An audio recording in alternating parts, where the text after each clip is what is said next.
Welcome everyone to the Watchlist, a webinar series for ASX listed companies to pitch to real investors such as yourself, so these companies can be considered for your watchlist. Our job is to showcase companies that are on your watchlist or to give you ideas of companies you might want to put on your watchlist, because we know being on your watchlist is a big deal. Today's a bit different to how we normally run these events. Today we're focusing on one commodity, copper. And today we've also brought in a bona fide expert to provide a keynote address to set the scene on what is really happening in the copper market, the supply-demand thematics, and what to look for when evaluating investment opportunities in the sector. In addition, we've found three cracking copper companies to present today: Terra Metals, ASX code TM1, Cooper Metals, ASX code CPM, Sunshine Metals, ASX code SHN, and Renegade Exploration Limited, ASX code NRX. Remember, this webinar is interactive. We want you to ask questions of the presenters. So while they're presenting, think up some questions and submit them using the Q&A button on your screen. I'd now like to introduce our keynote presenter for today, Lowell Resources Fund Funds Management Chief Investment Officer, John Forwood.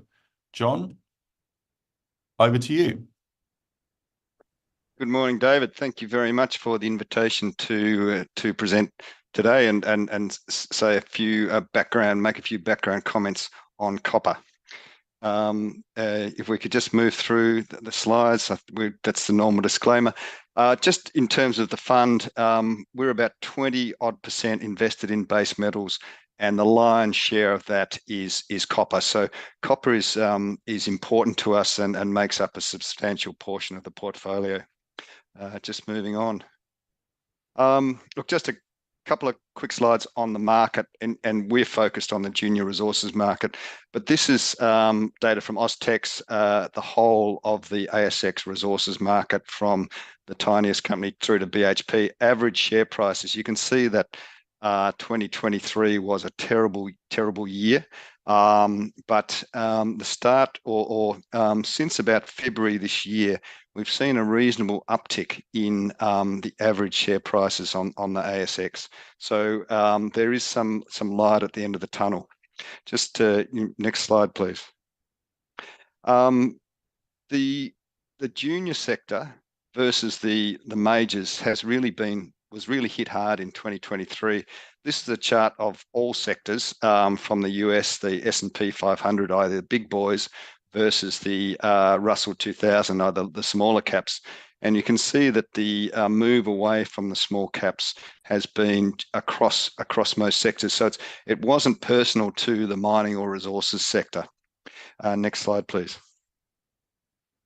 And here's some data focused on the ASX. You can see that the larger caps have done very well over the last 24 months. On the left-hand side, the caps greater than 70 odd million, up 70% in the resources market.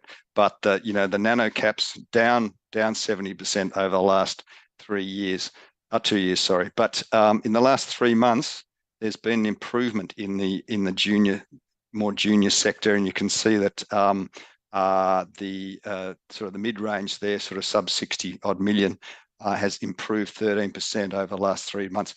So hopefully we are seeing a bit of a trickle-down effect into the much more junior end of the market. Next slide, please. Just to set the scene here, moving on to copper itself. Here's the very long-term copper price going back 70 odd years. You can see, if you cast your mind back 25 years to around the year 2000, you would have been very confident that the copper price wasn't going over $50 a pound anytime soon. But by the mid-2000s, we saw the copper price go on an absolute tear during the 2000s mining and commodity boom, and it hit $4.50 a pound in 2011. So and that's where we are back to today. So it's a very exciting time to be talking about copper. Next slide, please. This is the copper price over the last 30 odd years, plotted against the ASX Junior Resources Index. And it's interesting to note that back in the 2000s mining boom, the copper price and the junior resources sector moved largely in sync. But that coincidence has completely broken down in the last decade or so. And perhaps some of the reasons for that are back in the 2000s, there was capital available to develop projects. Companies, junior companies could have some level of optimism that they were be able to take their project through to production. Whereas today, partly because some of the majors committed some pretty bad capital investment decisions back in the 2000s, there's not nearly as much development capital available today. So moving your project from pre-development through to production is a lot tougher. I think also we've seen a reduction in the number of copper players on the ASX, with things like Oz Minerals getting taken over, Demetallica, etc. So there's just not the opportunity to invest in copper as much as there might have been back 20 odd years ago. Next slide, please. Just look very quickly, looking at the price performance over the last 12 months of the big boys. You can see Freeport-McMoran has done really well over the last 12 months. First Quantum has been very much in the news due to the suspension and looks like long-term hiatus in production from its Cobre Panama mine, which produces up to 4 or 5 of the world's copper, and that has had an impact on copper supplies and copper price, particularly copper concentrate supplies. Next slide. And then turning to Aussie producers, you can see the last 12 months somewhat going sideways, but certainly the last 2 or 3 months we've seen a real positive uptick in those share prices. Next slide, please. And then some of the pre-production companies had generally a tough 2023, but the last couple of months since February have been remarkably good for a number of these pre-development copper companies. Moving on. Now, this slide is probably my favourite one, and I think it's really important. Basically, it's showing world global copper consumption going back to 1900. I think this slide actually was something that Robert Friedland put up. But in summary, you can see that global copper consumption doubles roughly every 25 years. And we're sitting around 27 million tonnes at the moment. 2023 take us through to 2050. On that basis, you are well over 50 million tonnes of copper consumption by 2050, which is a really big amount. And everybody wants copper. So the big boys, BHP's had its second bid for Anglo, rebuffed. We heard that overnight. And the real driver for that bid is trying to get its hands on Anglo's 700,000 odd tonnes per annum of copper production. Mark Bristow at Barrick, big gold miner, has come out and said he really likes copper, and we're not going to have enough copper. And Rio hasn't ruled out making a play for Anglo either for its copper. So copper is very popular, and there's a number of really good fundamental drivers as to why in the long term copper looks very, very positive. Next slide, please. And one of those drivers is a big driver is electrification, and a growing source of demand for electrification is artificial intelligence and data centers.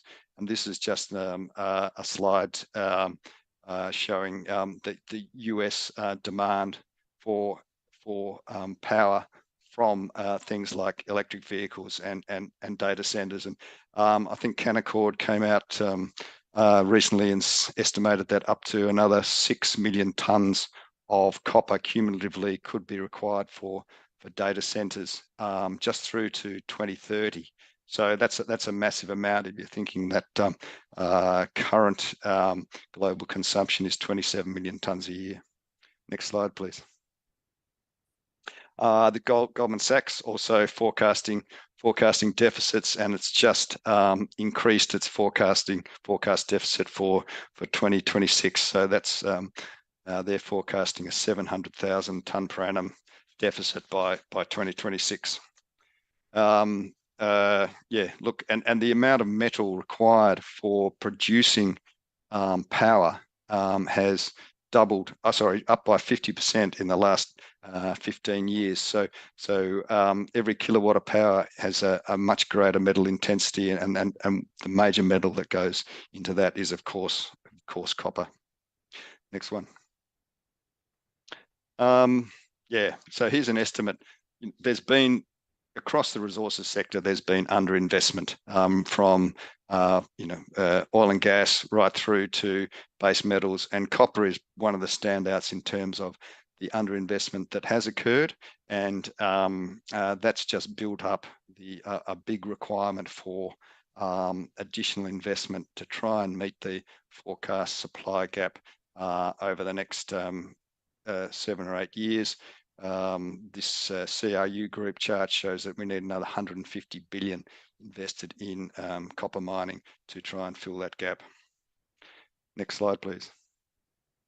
So turning to the OPEC of copper, Chile, the country, it produces nearly 20% of the world's copper consumption, 5 million tonnes per annum. Far away, above and away ahead of the next largest producer, which is Peru, at 2.6 million tonnes per annum. But looking sort of a bit more granularly at how Chile's been going in trying to ramp up its production. So 2023 was its lowest production for 15 years. 2024 is forecast by the state copper company to increase its copper production somewhat, but it's already had to downgrade that increased forecast, and we're not even halfway through the year. They are forecasting a greater, another step up next year, but it's not easy. I think PricewaterhouseCoopers came out with a report in the last couple of weeks saying that 50% of the world's copper production by 2050 will be in heavily drought affected areas, and you can't mine copper without, or can't process copper without water. So there's a real threat to existing copper production, let alone new copper production. Next slide, please. Just turning to recycling, is that going to fill the gap? If we need another 8 million tonnes a year by 2032, is recycling going to be able to step in there? Well, as the copper price goes up, and it has been going up, you will see increased recycling. You'll also see increased, theft of copper from power lines and railways and things. But at 5 odd million tonnes a year of recycling out of possibly a requirement of up to 50 million tonnes by 2050, you can see recycling sort of flat line through to 2021 for 5 or 6 years. So it does look pretty unlikely that recycling will be able to fill that gap. Next slide, please. So what's happening at the moment? Copper processing fees, TCRCs, as many people might have heard, have turned negative in China. That's probably got a couple of causes. One is the extra smelting capacity that the Chinese have been building, but the other is the lack of supply of copper concentrate. Things like Cobre Panama going offline take a big chunk of concentrate out of the market.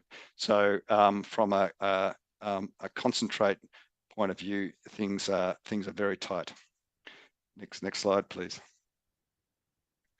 One of the anomalies, though, in the current market is that we've seen the copper price jump, but we've copper inventories, visible copper inventories in warehouses jump as well. So you can see that Shanghai Futures Exchange warehouse stocks are at a 4-year high. That's a seasonal high. Generally around this time of year, you do see inventories peak, but it is a bit of a head scratcher why you're seeing higher inventories at the same time as the copper price is going higher. Next slide, please. This represents that just again, you can see the brighter green is the Shanghai Futures Exchange. So China, the inventories are growing and they're exporting more copper. So it does indicate that the Chinese market, which is about 50% of consumption, is comfortably supplied at the moment. Next slide, please. Another indicator of that is the contango. So the copper contango, which is the spot versus 3-month spread, is it's the widest it's been, I think, going back to LME records in 1994. So that also indicates that there's adequate supply at the moment for spot, but it gets a little bit tighter as you go forward. Next slide, please. The other thing that's I've noticed is the coincidence of metals bouncing since February. You can see this is tin and zinc and copper, all have almost synchronously jumped since around February. Next slide, please. And similarly with gold. So look, I think one of the reasons for this is we saw a report from Bloomberg a couple of weeks ago saying that 3 of the big oil traders, including Vitol and Gunvor, are back in the metals market. They left the metals markets some time ago, but they're back in. So I think we're seeing some traders pushing the price up, and there is some speculation in the price at the moment for copper. Next slide, please. I mentioned earlier that China is takes the lion's share of copper consumption at the moment, and I'm sure everyone's heard about the Chinese property crash. But there's been a transition in terms of copper demand in China moving from the real estate sector through to the energy transition sector, and that's includes EVs, EV chargers, and wind turbines and power lines and all sorts of things. So that demand has really been taken up and is increasing, forecast to increase as a result of the energy transition. Next slide, please. So look, things look very positive for copper, particularly in the long term. Just a cautionary note, what can go wrong? So obviously China, the demand can fall there. The economy can, go into recession, if you like. But it's interesting to see what happened with nickel. Like a few years ago, Elon Musk was begging miners to produce more nickel. We didn't know where his nickel was going to come from building his Teslas. And you go back 10 years, and you were seeing people, this chart calling for a shortage of nickel by 2016. But next slide, please. If you go to today, you can see that the forecast shortage of nickel is not until 2030, and the reasons for that are partly thrifting by the EV makers, but largely because the Chinese have come up with a new processing technology to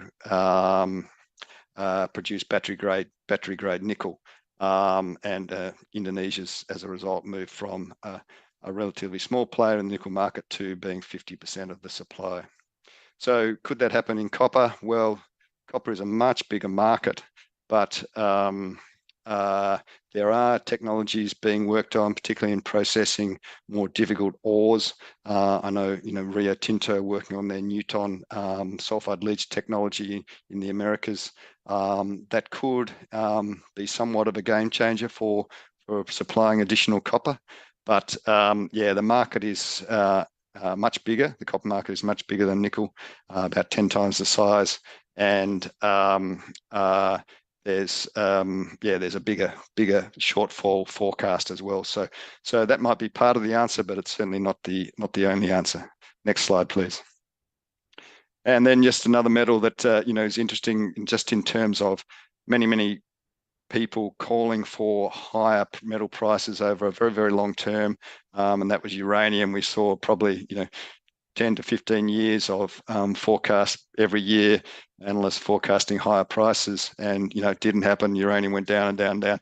but eventually, you know, dreams can come true. And, you know, last year we saw the uranium price spike to over $100 a pound. So it can take a long time for metals to, you know, realize the forecast, but it certainly can happen, and it can happen very quickly.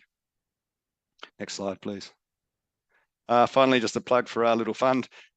We do, you know, this is to give investors some heart that you can make really good returns in the junior resources by investing in companies like the ones that we're about to hear from. So that's it from me. Thank you, David.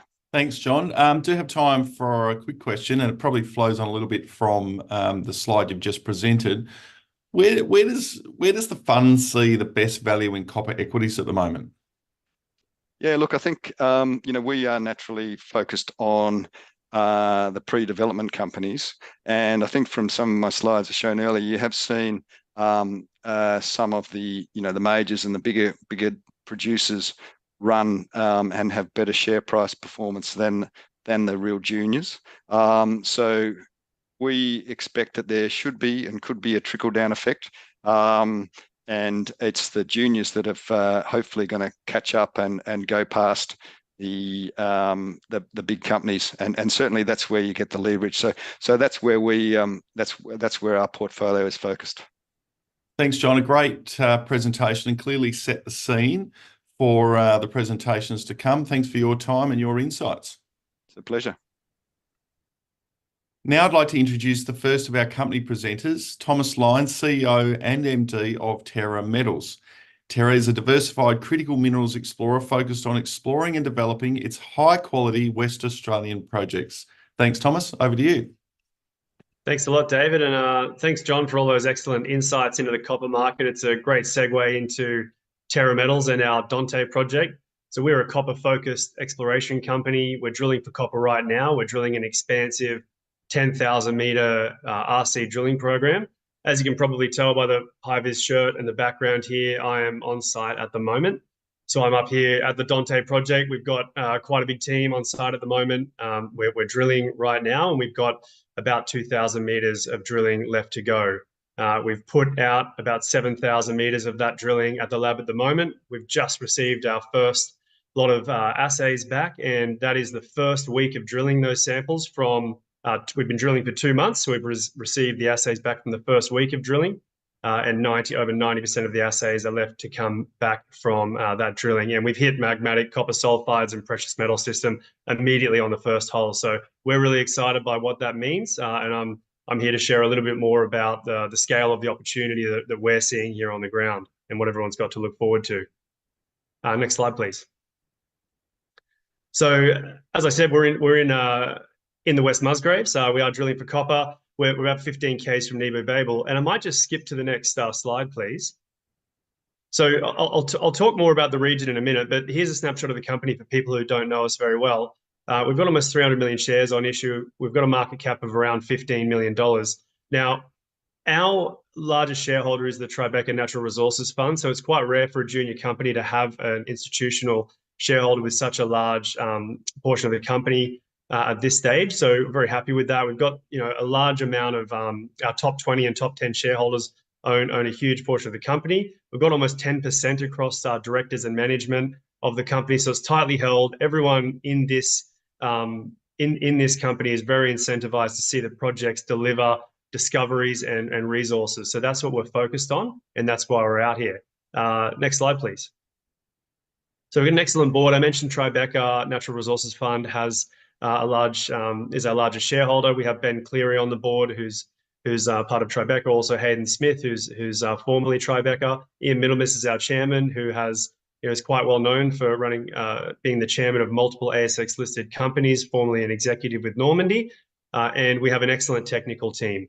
We have Scott Halley, who's our chief geochemist. He's very well known in the industry for being, you know, a really great geochemist and a creative thinker. He's agreed to come and work on this project with us, specifically for Dante project, because, you know, he's excited by what he's seeing here. And we've got Wolfgang Mayer, who's a specialist consultant and expert in layered mafic, ultramafic intrusive systems, which is what we're drilling into at the moment. Next slide, please. So here's the Dante project. Next slide. We are located, as I said, in the West Musgrave region. We're about 10, 15 kilometers from Nebo Babel. So Nebo Babel is a 400 million ton magmatic nickel, copper, and platinum group element in sulfide deposit just down the road from us. It's in development at the moment. BHP are building it. It's a $1.7 billion mine build. We've also got the Sukuth magmatic copper deposit just near us. It's also got some palladium, gold, and some nickel in it. It's about 160 million tons. And then we have the Manchego deposit just off to the northeast of west of us. So you can see that we're the blue there, Dante project, we're landlocked by BHP. So not many juniors can say that. It's obvious that it's a highly prospective region. It's the land of giants. We're surrounded by major deposits, and that's exactly what we're drilling for in our project. We've got tens of kilometers of outcropping high-grade mineralization, which has never had systematic exploration conducted. We're drilling it right now, and we're hitting copper immediately. So we're very excited by what we're doing right now. Next slide, please. So this is just some research that was published by the WA School of Mines in collaboration with the Centre for Exploration Targeting and the Geological Survey of West Australia. And what they did was plugged in all of the elements that they believe produce these big nickel and copper sulfide deposits, gold deposits, and they spat out a prospectivity ranking over the entire West Musgrave region. They also mapped the major fault, which is thought to be highly responsible for most of the large deposits here as the plumbing system. And what you can see is that Lachlan-Mundrobilla fault runs directly through the Dante project, through the center, and the Dante project has ranked out of that research as the highest ranked in the West Musgraves for copper and nickel, and also the highest ranked prospectivity for platinum, palladium, and gold. Next slide, please. So this is our focus area right now. The project is much larger than this, but we are focusing on the low-hanging fruit and the things that are sticking out of the ground. Our 4 key prospects at the moment are the Cronus intrusion, which is a large magmatic mineralized copper, gold, palladium in sulfide intrusion. It's had some historical drilling. We've just undertaken some drill holes ourselves. We've completed 15 holes. 5 of those are back. All of those holes hit copper and palladium and gold mineralization essentially all the way through every single hole. So we've proven there immediately, proven concept there that it's a big mineralized system. And now our work is to go, the purpose of that shallow RC drilling is to inform the deeper diamond drilling to get down to the point where we believe the higher grade economic mineralization is likely to be. So we're excited to get that EIS funded drilling happening soon. We've just been awarded $220,000 from the West Australian government to drill those holes, which is excellent. It means they see the opportunity here as well. And it's great to have that validation from the Geological Survey of West Australia, now backed up by our own drilling. We've also got the Creus Reef. So we've got 3 reefs on the project. They outcrop in this area for 23 kilometers. We believe strongly, if you look at all those magnetic lines around those reefs, we believe that there are multiple other reefs under a little bit of cover.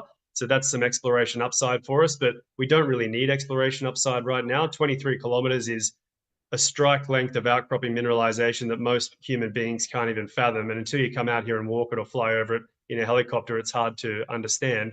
But we've just drilled 3 kilometers of Creus, and we've just released the first couple of holes from one drill fence, and we've hit magmatic copper sulfides, platinum, palladium, with a high-grade vanadium titanium byproduct in a stratiform mineralization immediately. So that is an excellent result for the very beginning. 90% of the assays are left to come, as I said, so we're pretty excited to see the rest of those come through. We've also got 2 other reefs. We've drilled the Hyperion Reef after Creus. So 7 kilometers of that reef has been drilled now, 20 holes. All of the holes from Hyperion are out at the lab at the moment and a pending assay. And we're looking forward to getting those back. We've hit the prospective reef on every single drill fence we've drilled so far over 10 kilometers. And very soon we're about to take the rig from Cronus today or tomorrow down to the Oceanus Reef and drill our 3rd reef. So yes, there is more. The Oceanus Reef is 5 or 6 kilometers long in itself. And collectively, it is an absolutely huge strike. Next slide, please. So here's Creus. So we've just put the initial results out yesterday for the first 3 holes. As you can see, there are 10 more holes to come back there, covering 3 kilometers of strike. As I said, we've hit the reef on every single drill fence that we've drilled out there. And we've seen evidence for multiple reefs. So not just one reef. Mostly, often in these systems, you only get one, but we're seeing multiple. And what's exciting about this is it has a lot of similarities to a few different deposits globally. I mean, if you look at the Nebo-Babel resource to the south of us, the magmatic copper, nickel, PGE deposit that BHP are building right now, the copper grade in sulfide there is about 0.33%. And the precious metals are less than 0.1 gram per ton. We're already seeing higher grades than that in our first couple of holes in this stratiform deposit, which sticks out of the ground. And as I said, the beauty of stratiform deposits is they keep going and going and going. That's why, they tend to produce large tonnages. So, but on top of that, we're seeing more than one reef. So once you duplicate these reefs and you stack them on top of each other, well, that obviously increases the scale of the opportunity significantly. So immediately we're hitting, as I said there, good grade of copper. We're getting precious metals. We're seeing copper up to 0.9, almost 1%, which is pretty excellent for the first reconnaissance drill fence drilled. But as I said, since then, we continue to see that along strike. So we're looking forward to putting the rest of those results out. There's assays outstanding for another 5,000 meters of drilling along the reefs, covering 10 kilometers. Next slide, please. So this again is the Dante Reef. So this is just zooming out now to show the Creus and Hyperion reefs. You can see there the drilling that's been undertaken at Hyperion. As I said, 3 kilometers at Creus plus 7 kilometers at Hyperion. All of those assays left outstanding now. We've hit the prospective reef on all of the drill fences that we've drilled so far. And we expect to receive assays now every couple of weeks for the next couple of months. And the Oceanus Reef is still to come. Next slide, please. So this is Cronus. We're really excited here out at Cronus. We've been able to achieve what we'd really hoped to do with the first couple of holes in the shallow RC drilling. So we're drilling the shallow portions of this out. There's been 5 historical drill holes drilled across this. All of them hit hundreds of meters of disseminated copper sulfides and gold and palladium mineralization. And we've put our first shallow fence across the intrusion and proven that mineralization does extend along strike. So the entire intrusion appears to be mineralized. So what we say about this and what our consulting geochemists say about this intrusion is that it has a massive copper budget. It also has a massive gold budget. So when you get a 7 kilometer long magmatic intrusion that appears the entire thing has had metal enrichment in sulfide, there's an extremely high likelihood that there's an area, a zone, a transition point in the evolution of that intrusion where you're going to get high grade magmatic sulfide mineralization. And the purpose of our shallow RC drilling here is to collect the evidence and determine the vectors so we know where to put that diamond drill hole to get down to that point. And so we've got the right team on this interpreting the data to take a look at that. And that's what we'll be using our EIS funded diamond drilling funds for a little bit later this year. So you can see some of the intercepts there, over 130 meters of low grade copper and 60, 70 meters of gold, but there might be a couple of meters break. If you put them all together, we're talking mineralized from the top to bottom of hole. So essentially from 0 meters all the way down. So there's no point in this intrusion that we've seen that's not mineralized yet, which is an excellent sign for an extremely fertile system. Next slide, please. So it's not just what's sticking out of the ground and what we're focusing on right now. Dante project is a pipeline of targets that will continue to yield excellent drill targets over years and years to come. So we're naturally, as a junior company, drilling the things which are sticking out of the ground right now. But you can see from the EM targets there that we have a huge pipeline of targets, and we're going to be progressing these and developing the priority ones of these to drilling in the near future. Next slide, please. So I'll just kind of finish up here, and we can look at the rest of it another time. But we're doing really good things on the ground here. We live in the community. We have the town on the tenement. We've got an airstrip here, and we are working with the community every day. We're employing people, and we're having really good engagement. So we're providing educational sporting equipment, and that relationship is with the Ngundarra people we value greatly, and we're very thankful for the Ngundarra people and the council for that relationship, which we continue to nurture and value. And thank you very much. Thanks, Thomas. Great presentation. A couple of really good questions here. First, you did mention Tribeca's Natural Resources Fund being on the register with a 15% or so interest. What was the I suppose the attraction, but what was the reasoning, or when did they join the register, and what do they bring, and what are they focused on? Yeah, so Tribeca have been with the former company for some time from a previous life. But certainly the company, we just changed the name recently from GCX to Terra Metals.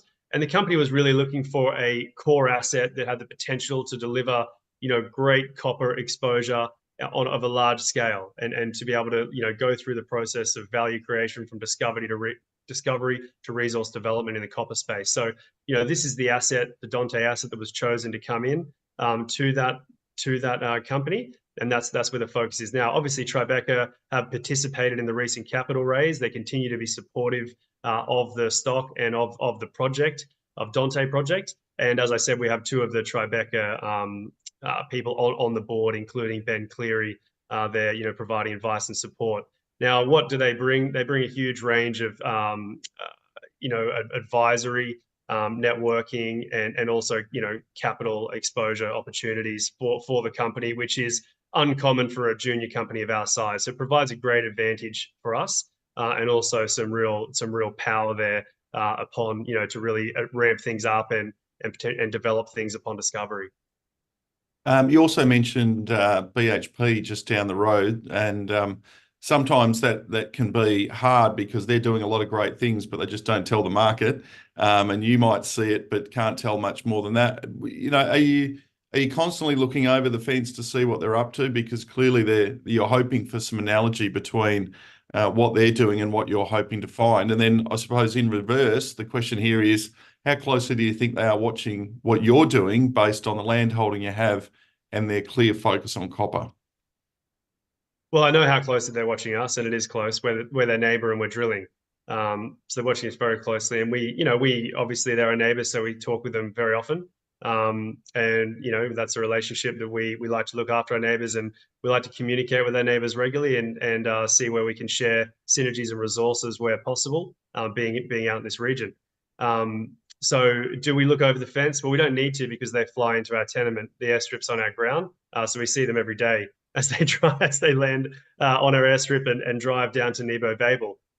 We do go down to Nebo Babel from time to time to the mine site and every now and again. It's very, very close. So yes, out here we're all fairly close, I would say, and they're our nearest neighbour, and we're landlocked by them. I always like when the questions come through that are well thought out and clearly people who know what they're talking about. We've got a question here, which we'll just use as the last question. Will you wait for high penetrating AEM surveys before drilling the deeper diamond holes at Cronus? We're still working out whether it's going to be necessary, because we have geochemical and mineralogical evidence that can be a very, very powerful targeting tool on its own. And it may be the case that airborne EM is not the tool that is suitable for identifying all mineralization styles. It can pick up massive sulfide mineralization, but Nebo Babel down the road is it's a 400 million ton disseminated sulfide body. So you can sometimes see them with airborne EM, not always, and you don't have to rely upon it, but it's an excellent tool, an extra layer of data to provide further confidence in certain targets, but not all. So if from the drilling we see the evidence geochemically and mineralogically, which is like we read the code and it tells us immediately, we know where we are and where we need to put the hole, then waiting for airborne EM is simply not necessary. Hence why we're doing reconnaissance geochemical drilling right now. Great answer, great company, quality team, and clearly well backed. Exciting times ahead. We look forward to watching Terra Metals and its news flow with interest. Thomas, thanks for your time. Thanks a lot, David. Now I'd like to introduce Ian Warland, Managing Director at Cooper Metals. Cooper is a relatively new Australian-based mineral exploration company focused on the discovery of copper and gold across its portfolio of assets in Queensland and Western Australia. Ian, over to you. Thank you, David, and thank you for the opportunity to speak today. So Cooper Metals is a young company. We're only 2.5 years old, and we're focused on copper and gold exploration. Our flagship project is in the Mount Isa region. Next slide, please. Next slide. So we have about 80 million shares on issue, a market cap of around $10 million. Importantly, we've got $4.4 million in the bank at the end of last quarter, and we're well supported by the Lowell Fund and Lowell Resources Fund as well, which have around 13% collectively of our shares on issue. The board are well incentivized with around 7% of the shareholding. We have 3 projects, 2 in Queensland in the Mount Isa Inlier and 1 in WA, all focused on copper gold exploration. Next slide. So we've already heard quite a lot from John about the how copper is critical for clean energy and how the price has been going up at a rapid rate of knots in the last 12 months or so. So I just draw your attention to also that there's been quite a lot of M&A activity, not only BHP's recent attempt at Anglo, but also locally in the Mount Isa area, where we've had Harmony Gold buy out Copper Mountain for about $230 million for the Eva deposit. And more recently, we've just had Carnaby do a deal with Hammer Metals for about $20 million on the Mount Hope project. And we're seeing increased JV activity as well. You've got Evolution Mining, which have the Ernest Henry mine. They've recently done an $8 million JV deal with a junior explorer near Cloncurry. Next slide. So there's 4 main key things I want to talk about initially with the Mount Isa East Copper Gold project. You can see the map there that we have quite a large tenement holding. You've got Mount Isa just there on the left-hand side, and all our tenements are within about 50 to 100 kilometres of Mount Isa there. And we have 1,600 square kilometres of tenure. I've highlighted the Carnaby Resources tenements there in yellow, just down to the south there, where they've announced over 20 million tonnes of ore in several deposits that have recently been discovered. So that shows you that the area is very highly prospective for copper gold mineralisation. It's a very strong mining district. There's a lot of infrastructure there. You've got Mount Isa mines, of course. You've got Ernest Henry. You've got Eloise. You've got Mount Colin. So there's a lot of mining going on, and there's been mining there for over 100 years in the Mount Isa region. We believe that there's very strong exploration growth potential on our ground. We've identified in the last 2.5 years around 50 targets through a mixture of geophysical and geochemical prospecting. Next slide. Now, late last year, we did some drilling around our Brumby Ridge copper gold prospect, and we hit the spectacular 71 metres at 2.8% copper. Now, we followed that up earlier this year with some diamond and RC drilling. Now, the assay results are still pending for that, but we found that there was a well-mineralised parallel vein system there shown in pink. This is a plan here that you can see on the right-hand side. And there's these cross-cutting veins as well that are more in an east-westerly direction. So it's quite a complex vein system. The large intercepts that we got around 71 metres were in these cross-cutting veins, which are quite narrow. But what it does show is that it's a very fertile IOCG system in that area. So next slide. Next slide, you can see a section here through the Brumby Ridge copper gold prospect. And there's 2 main parallel veins shown in red, and there's that cross-cutting vein that you can see in white there. Now, there could be multiple of these cross-cutting veins. Their spatial extent is uncertain at this point, but I believe that it is evidence of a strong IOCG fertile system along the Brumby Ridge fault, and that Brumby Ridge fault does go for at least 25 kilometres. Next slide. Here's a geological map on the right. You can see the Brumby Ridge fault that I'm talking about running up through the centre of that map in a north-northwesterly direction. And there's quite a few copper gold prospects along that fault. And we're continuing to do prospecting along that fault, initially with our portable XRF, which is quite a rapid way to check for copper mineralisation and generate anomalies. And if those copper anomalies look good, then we move on to EM or IP on the ground to get those drill ready. So that work is ongoing at the moment. I've got a team in the field at the moment continuing that geochemistry through the area. And recently we've just drilled 4 prospects. We've done about 2,000 metres of RC. The assays are pending for that, and we should get those results later in the month. Next slide.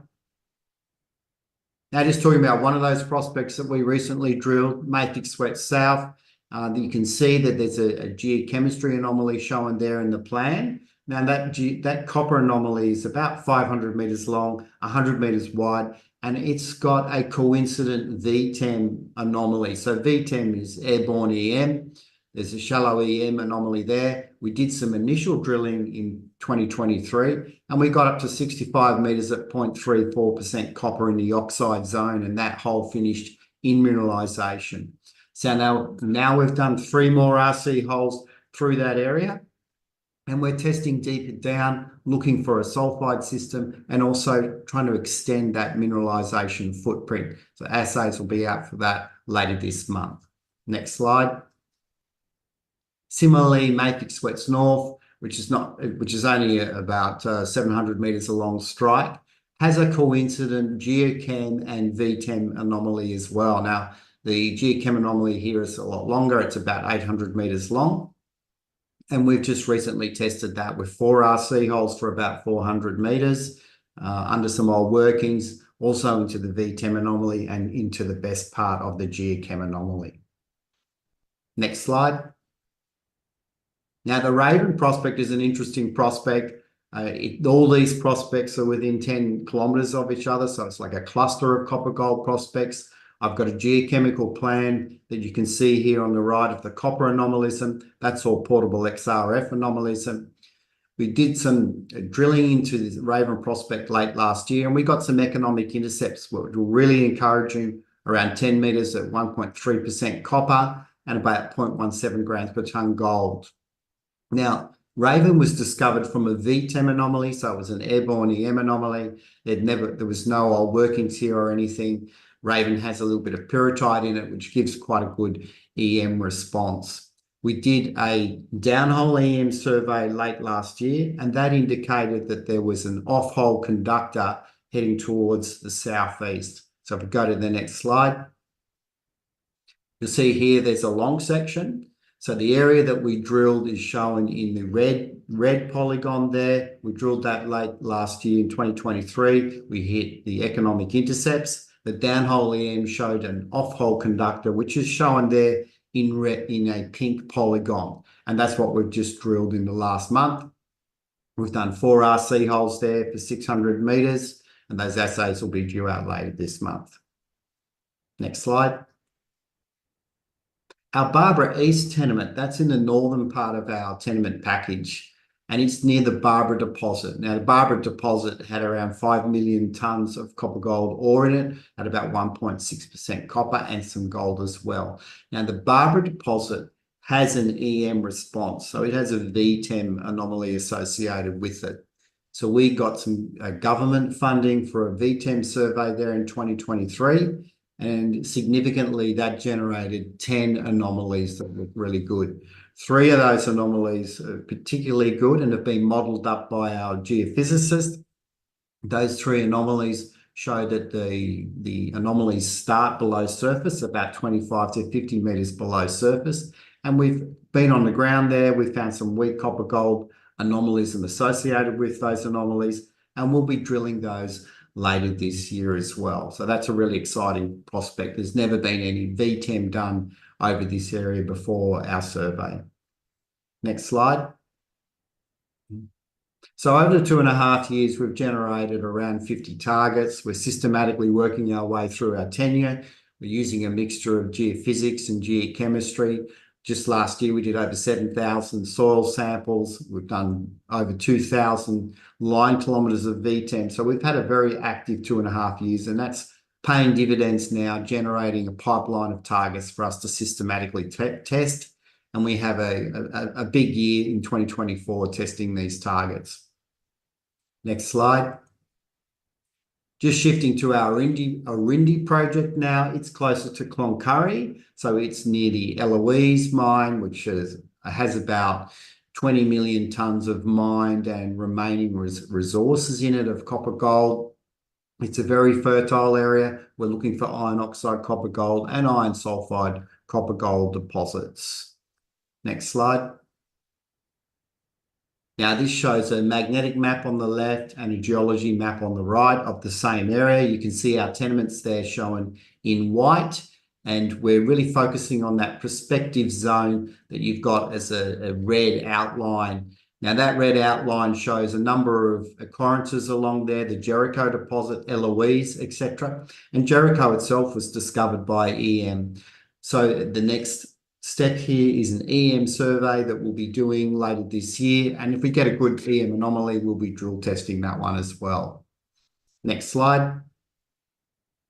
Just quickly on our Guru project in WA, it's not far from Silver Lake's Deflector mine.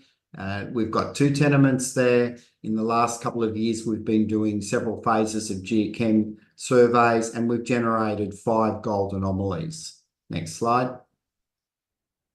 Now, those 5 anomalies with the best result is a rock chip up to 2.56 grams per tonne gold.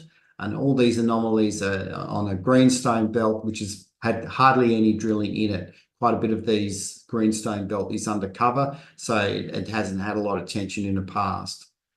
Now, we're just going through the regulatory processes at the moment. I've got a team right there at the moment doing some follow-up geochem and meeting the regulators on site, so we hope to be drilling there later this year as well. Next slide. We take our environmental and social and governance obligations very, very seriously. We have a good relationship with the local community, our stakeholders, including the Indigenous and the landholders in the region. Next slide. So just the key takeaways there. The copper price is up. Well, it's greater than this slide's about a week old, so I think it's great. It's more than 20% up in the last 12 months. So it's a great time to be in copper, of course. I see significant share price growth potential at Cooper Metals with over 50 targets for us to test just in Mount Isa area alone.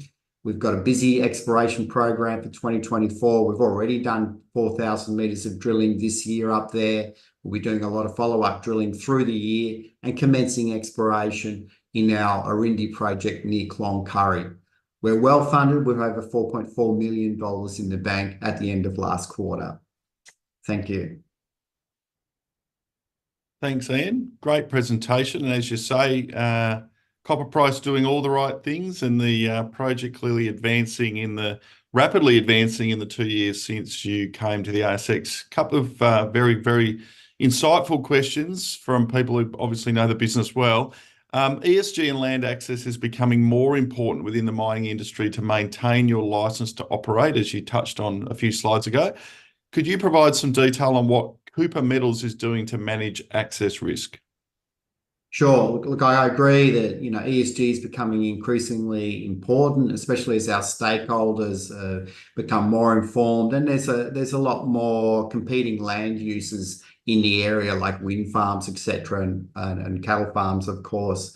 There's a global trend here. We've heard from John about the recent mine that was shut down in Panama on environmental grounds. So, that's quite concerning. So we take that seriously. And I've seen juniors before lose their ability to do drilling as they've breached their conditions or environmental conditions. So I've had a lot of experience personally discovering and developing deposits in highly regulated areas, regional reserves in South Australia.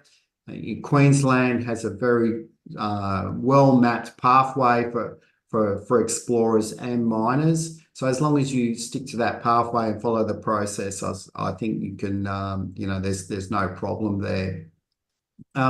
Also, we think communication is very important. We do have robust agreements with all our landowners and the Indigenous groups as well.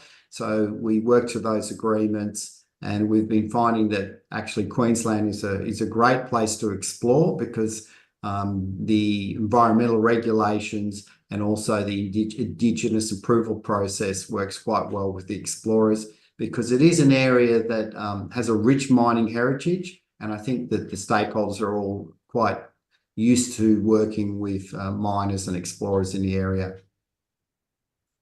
And what about funding? Obviously, junior greenfields explorers, there is a challenge to make sure you've got the funds, which is seeing across the board a reduction in ground activity in the sector. How's Cooper placed for funding, and what do you need to do to meet the funding challenge? Yeah, we're currently placed very well, and I think we saw from John's presentation that a lot of the micro caps were quite unloved in 2023. I will point out again that we did have a $4.4 million in the bank at the end of the last quarter, so we're well funded. Queensland again is a great place to explore because they're very serious about their critical minerals. So we've recently got what they call a tenement rent holiday, which puts another $100,000 per annum that we would be paying on tenement rent that is going into the ground instead. And at the end of this year, we will have received around $300,000 from the government in grants for geophysical surveys like V10 and a gravity